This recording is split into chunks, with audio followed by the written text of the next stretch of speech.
Hey everybody. So today what I want to do is tell you all a little bit about my very first book that is coming out. And it should be out later this year. And the title is Applied Ethics: An Impartial Introduction. So what I have here is I have the proofs. These are mostly finalized. We're still, like adding commas and making small corrections. Well, this is basically a preview of what the book itself is going to look like. And I'm very excited, and I hope this book is helpful for people to think through some of the big issues in applied ethics. So I wanted to give you a little bit of a summary and preview of what this book is about. So this is just the title page. There's four of us who wrote this book together. Dustin and Becca are actually two friends I went to grad school with, and then Ty is an amazing philosopher. He's actually working in computer science right now. But yep, there's four of us, so we all kind of focused more on certain chapters, but we all really just wrote this whole thing together. All right, so let's go to the table of contents. So basically what this book is meant to do is it's meant to introduce you to 6 topics in applied ethics. And really, the goal of this book is not to convince you of any view on these topics either way, but basically just to lay out the most important philosophical arguments for these topics, and then ways that people object to those arguments, and then ways you might reply. So the book's not really trying to convince you of any particular position. It's just to kind of help you be more informed about what philosophers are saying about these topics. So we cover 6 topics. We cover abortion, animal ethics, environmental ethics, charitable giving, punishment, and disability. And what we've done, as you can see, there's basically 3 chapters under each section. And we've tried to split it up so that basically one chapter is often arguing pro, one chapter is arguing con, and then sometimes the other chapter will be like a combination of pro and con arguments. Sometimes it'll be like a third topic. So for example, with disability, we have a chapter on what is a disability. And then these 2 chapters take opposing views on the relationship between disability and well-being. Do disabilities automatically detract from well-being, or are they a difference but not necessarily automatically a bad difference? And then in other cases, so on the charitable giving case, we actually discuss 3 different views. So the obligatory view says that giving money to charity is obligatory. The supererogatory view says that giving money to charity is a good thing, but it's not an obligation that we have. And then charity skepticism actually says not only is it not an obligation, it might actually be a bad thing to give to charity, at least in some cases. So, in this case, there's actually 3, it sort of divides itself into 3 different views. So we have a chapter on each view. So yeah, this is sort of a main summary of some of the things that we cover in the book.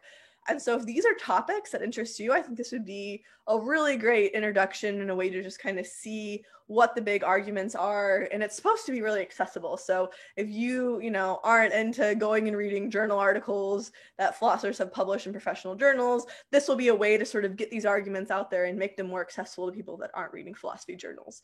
But I think also it's, even if you do read journal articles, hopefully it's a way to make the arguments clearer and kind of lay them out in a form that might illuminate features of the argument that you might not have seen before. So I'm going to go down, and this is just the introduction, so I'm going to skip that, but maybe just show some of the features we have from this first section. So our first section is on abortion. So these bolded terms, they're terms that we have defined in the glossary, so you can look those up at the end of the book. And then one thing that I really like that we've done is we've basically formalized all the relevant arguments into what's called standard form or premise conclusion form, where the premises are each written on their own line, stated as clearly as possible, and then the conclusion is written on its own line after the premises. So we've basically tried to do this with every single chapter, make the relevant argument as clear as possible, and then our objections target one of the premises.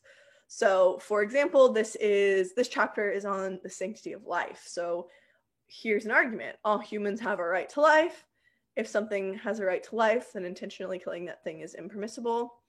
Intentionally killing humans is impermissible.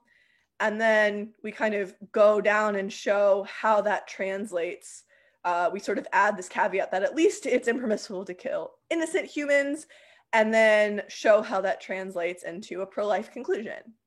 But then actually in the same chapter, we then talk about different ways that you could actually take similar considerations to give a version of a pro-choice argument. So this is a chapter that has both a pro-choice and a pro-life argument in it. But I think the fact that everything is in premise conclusion form is really helpful for seeing the structure of the argument and making the argument clear. And the other thing I wanted to highlight is we actually also have these little boxes that I think raise issues for further thought or for discussion, and then also raise like how some parts of the book may interact with others. So maybe our intuitions about this case about abortion, that might also affect what duties we have to save the poor or help the poor around us. So I'm excited about this book. I'm super pumped for it to come out. I think it's going to be awesome.